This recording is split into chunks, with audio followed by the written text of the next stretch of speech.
Je crois que nous vivons une crise très profonde.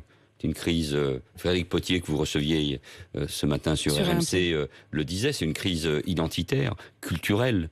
C'est une crise aussi de la représentation, de la démocratie libérale qu'on voit partout. Moi, je considère que le grand débat, le grand défi, c'est un défi de civilisation de ce début du XXIe siècle, c'est le débat entre la démocratie et ceux qui contestent la démocratie, les régimes plus ou moins autoritaires. Et donc cette crise identitaire, cette peur de la globalisation, cette peur de perdre sa propre culture, son identité, on l'a vu sans doute avec le mouvement des Gilets jaunes, mais on le retrouve sous d'autres formes partout. Regardez en Allemagne ce qui se passe, la montée de l'antisémitisme, de l'extrême droite, du nazisme. Regardez ce qui a conduit à la victoire de Trump aussi avec ces mouvements. Pour vous, tout ça, c'est la même famille de contestation ? C'est les formes de contestation qui expriment cette crise identitaire, cette peur de perdre sa propre culture, son identité.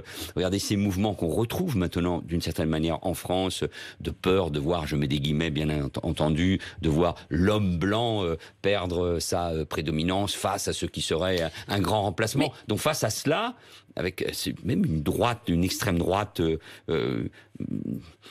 intellectuels qui théorisent cela, Steve Bannon, Éric Zemmour, tout ça montre qu'on est face à une vraie crise politique et donc il faut Éric des mots. Zemmour, il met de l'huile sur le feu ?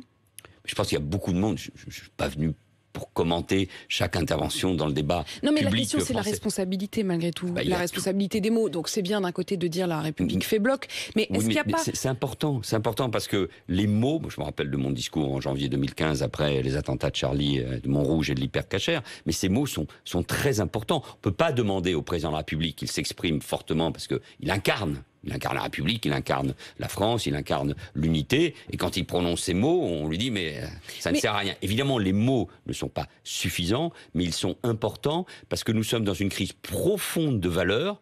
Et les valeurs de la République, liberté, égalité, fraternité, condition à chaque fois d'y mettre du contenu, laïcité, l'unité d'un pays, la lutte contre le racisme, la haine et l'antisémitisme, ce sont des mots très importants.